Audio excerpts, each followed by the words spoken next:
குலசாமி யாரை ஓட விட, கெட்டவங்களை தீய வினைகள் செய்கிறவங்களை மட்டும் குலசாமி ஓட விடாதுங்க, நன்மக்களையும் ஓட விடும். அதுதான் நான் அறிஞ்சது அறிவு முன்பர்கள்ட்ட உண்மையான நிகழ்வுகளின் அடிப்படையில் பகிர்ந்து கொள்ள ஆசைப்படுறேன்.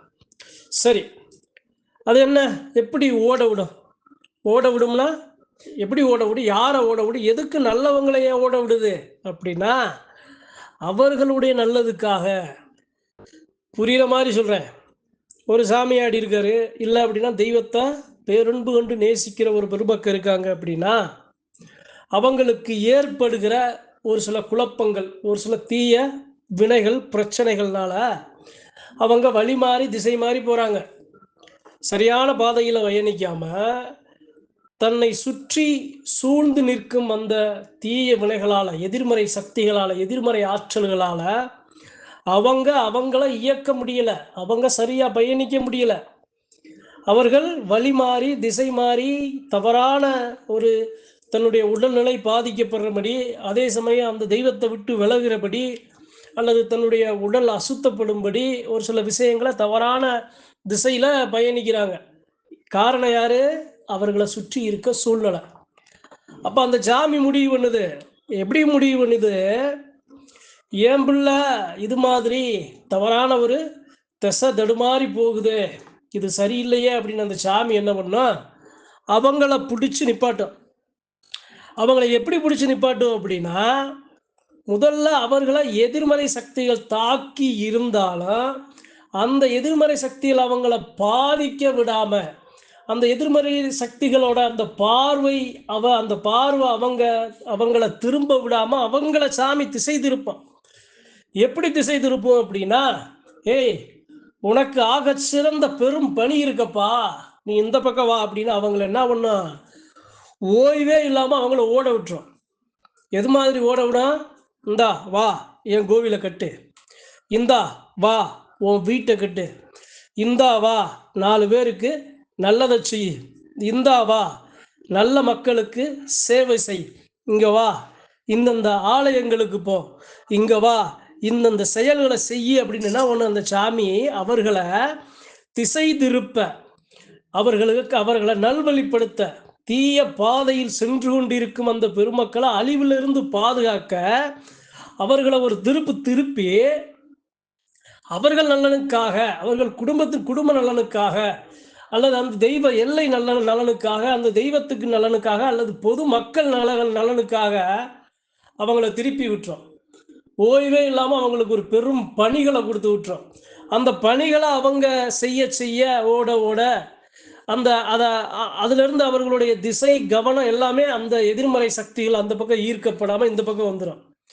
அப்போ அதை தொடர்ந்து 1 மாதம் 2 மாதம் 3 மாதம் செய்ய என்ன ஆகும் அப்படின்னா, அவர்கள் வழி மாறி அந்த பயணித்த அந்த தவறான பாதை மறக்கடிக்கப்படும்.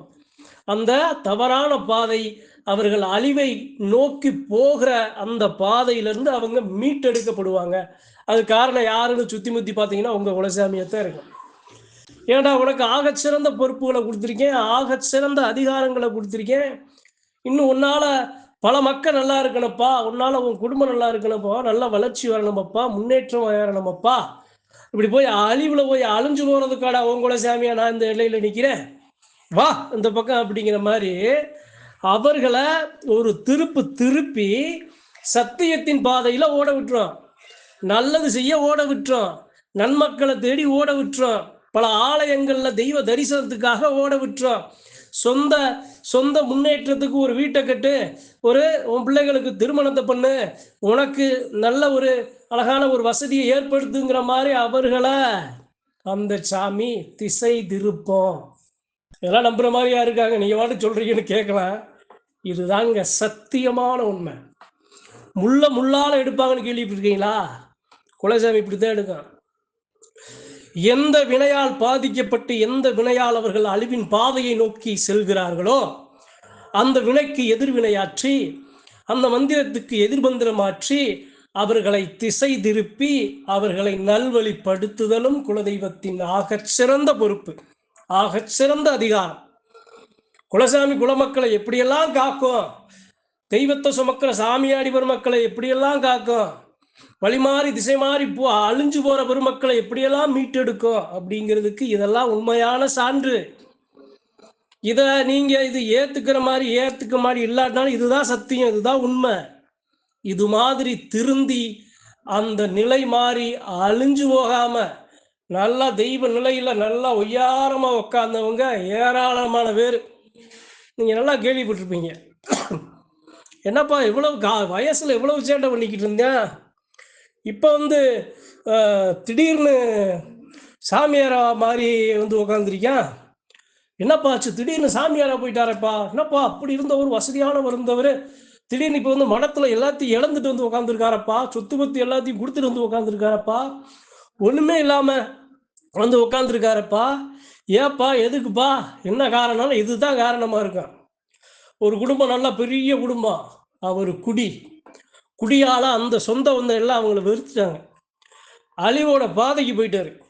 குடும்பம் எல்லாம் அவரை வீட்டுக்குள்ள சேர்க்கல. கடைசியில் என்னாச்சு அப்படின்னா ஒரு 10 வருஷம் கழிச்சு அவரை பார்க்குறாங்க, அவரு குடியை மறந்து தன்னுடைய ஆசா வாசங்களை மறந்து தன்னுடைய சொத்தை மறந்து தான் சுகமா வாழ்ந்த எல்லா வாழ்க்கையும் மறந்து ஒரு புண்ணிய ஸ்தலத்துல ஒரு அடிகளாரா உட்கார்ந்து நிற்கிறார். எப்படியா இருந்தவர் எப்படி போறவர் அழிஞ்சு போவான்னு நினைச்சோம், அவன் என்னப்பா இப்படி நிற்கிறான். இதுதான் தெய்வம் காட்டும் வழி. அதான் சொன்னேன், நல்ல வழிக்கு ஓட விடணும்னா இப்படித்தான் ஓட விட்டுரும், காலத்துக்கு ஓட விட்டுரும். சாமியோட அதிகாரம் பெற்று சாமியோட அருளாசி பெற்று அந்த தெய்வத்தின் கருணையுடைய மக்கள் அழிஞ்சு போனதா சரித்திரமே கிடையாது. கடைசியில் உயிர் போற இடத்துல கூட உச்சந்தலைய அந்த முடியை பிடிச்சி தூக்கிட்டு உட்கார வச்சுருவேன். சாக போற நிலையில கூட உசுரை கொடுத்து மறுபடியும் பின்னாடி தேத்தி நல்லா நிக்க வச்சிடும். மண்ணுக்குள்ள புதஞ்சாலும் அந்த உடம்பு உயிரே இல்லாத உயிரற்ற தேகமா இருந்தால் உயிரை கொடுத்து அந்த எல்லையில மறுபடியும் நிக்க வச்சிடும். அதான் தெய்வ சக்தி, அதான் மனுஷனுக்கு மீறின சக்தி. அப்ப சாமியால அந்த தெய்வத்தால் அழிஞ்சவங்க யாரும் இல்லை அப்படிங்கிறதா சத்தியம், சரித்திரம், வரலாறு. உங்களை காக்கிற சாமி நல்லதா கெட்டதான்னு நீங்க அறியாம இருக்கலாம், உங்களுக்கு நல்லது செய்யுதா கெட்டது செய்தாங்கிறது உங்களுக்கு புரியாம இருக்கலாம். ஆனா அந்த தெய்வம் உங்களுக்கு நல்லதை மட்டுமே செய்யும், சத்தியத்தை மட்டுமே செய்யும். ஒரு சில நேரம் வலிக்கும், ஒரு சில நேரம் நம்மளை கஷ்டப்படுத்தும், ஆனா அது நம்மளுடைய நலனுக்கு அப்படிங்கிறது பின்னாடிதான் புரியும். சாமி செய்கிற செயல், நம்மளை மீறி ஒரு செயல் நடக்குது, நம்மளை மீறி நம்மளுடைய ஆற்றல் வெளிப்படுது, நம்மளை மீறி ஒரு செயலை நாம பெரிய ஒரு சுமையை சுமக்க போறோம் அப்படின்னா அது காரணம் நீங்க மட்டுமல்ல, உங்களை தாங்கி நிற்கிற தெய்வமும் தான், உங்களை காக்க நினைக்கிற தெய்வம் தான். அதனாலதான் அந்த சாமி இப்படி உங்களை ஓட விட்டுரும்.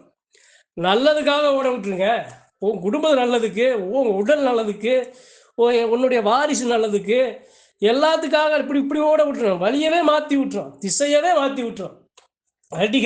அடிகளாராக சித்தர் பெருமக்களாக இது மாதிரி ஒரு சில ஆன்மீக மக்களாக ஆன்மீகவாதிகளாக நல்ல அன்பான நேசமான பந்த வாசமான ஆட்களாக உங்களை அழகாக அந்த தெய்வம் மாற்றி விட்டுரும். அது ஒரு விளையாட்டுங்க, அது ஒரு விளையாட்டு. அந்த விளையாட்டில் தெய்வம் நினைச்சதை சாதிச்சிடும். கடைசியில் என் பிள்ளைய நான் காத்துட்டேன்டா அப்படிங்கிற மாதிரி கர்வத்தோடு அந்த இடத்துல அந்த சாமி நிற்க, என் பிள்ளை அழிஞ்சு போவானா, எனக்கு என்னப்பா மரியாதை? என் பிள்ளையோட குடும்பம் அழிஞ்சு போகுமா, எனக்கு என்னப்பா மரியாதை? என்னை சுமக்கிறவன் அவன் வீழ்ந்துருவானா? அவனை மண்ணில் சாச்சிட முடியுமா? அவனை கட்டிட முடியுமா? அவனை மறிச்சிட முடியுமா? ஏய், அவன் மேலே மலையை முடி சாமி நான் நிற்கிறேன்டா அப்படிங்கிற மாதிரி அந்த சாமி ஒரு சித்து விளையாட்டு விளையாட. இதெல்லாம் ஒரு சில பெருமக்களுக்கு புரியும். புரிஞ்சவங்க, அறிஞ்சவங்க, தெரிஞ்சவங்க அந்த சாமியோட கையை பிடிச்சி போகிற மாதிரி போய்கிட்டே இருப்பாங்க. அது எல்லாத்தையும் கொடுக்கும். மன இன்பம், சந்தோஷம், மகிழ்ச்சி, பொருள் எல்லாம் நமக்கு எது தேவையோ எல்லாத்தையும் கொடுக்கும். பேராசைங்கிறது ஒன்று இருக்கவே இருக்காது. என்ன கொடுத்தாலும் பேராசை வராது, என்ன கொடுத்தாலும் அதை நாம் அனுபவிச்சுக்கிறோங்கிற எண்ணம் வராது.